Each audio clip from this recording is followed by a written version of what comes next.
What would be no good reason? What would be a good reason for someone to be able to exercise their right to protect themselves? A good reason is I am bringing this gun to the gun range to go... No, to protect myself. Let's get rid of the sports and the hunting aspect of it, right? The Second Amendment exists to protect yourself.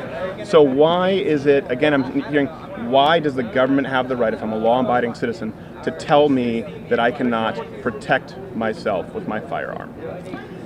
Because the whole point of having a government is to trust the government to protect you. No. No, that's not true. Because as a woman, I feel very threatened walking around at night on my own. You should probably get a gun.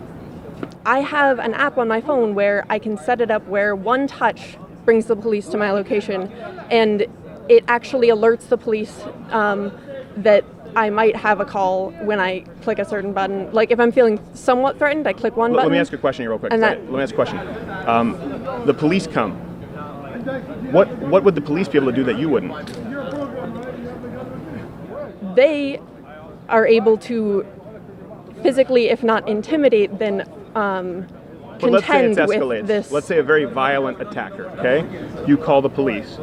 You are calling the police because? Because I fear for my life. And they would protect you? Yes. With firearms, because they are trained and they have a legal responsibility to use those firearms properly in a way that casual firearms owners do not. Final question. Do you believe we have a police brutality problem in the United States? Yes, I do. I believe that police need to be trained better than they are now. But do you believe in a society where police exclusively are granted the rights to carry firearms? No. Police, not only police. I say police should have firearms to deal with violent individuals that threaten the police officer's life. Okay. Whereas the everyday person should be able to rely on the police to do that. Now, the problem we have is that we aren't able to rely on the police to do that. Right. I don't think the solution to that is get guns. I think the solution to that is reform the police department.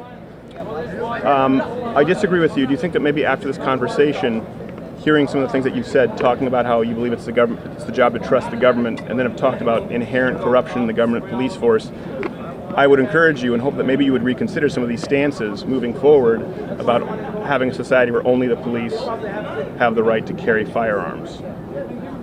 I think maybe we would find some common ground and think about it, and then maybe if I'm still here, come back and we can talk about it. But I know we got some other people here in line. Okay. What was your name again? Danny. Danny, thank you so much, Danny. I appreciate you taking the time. And one last little quip.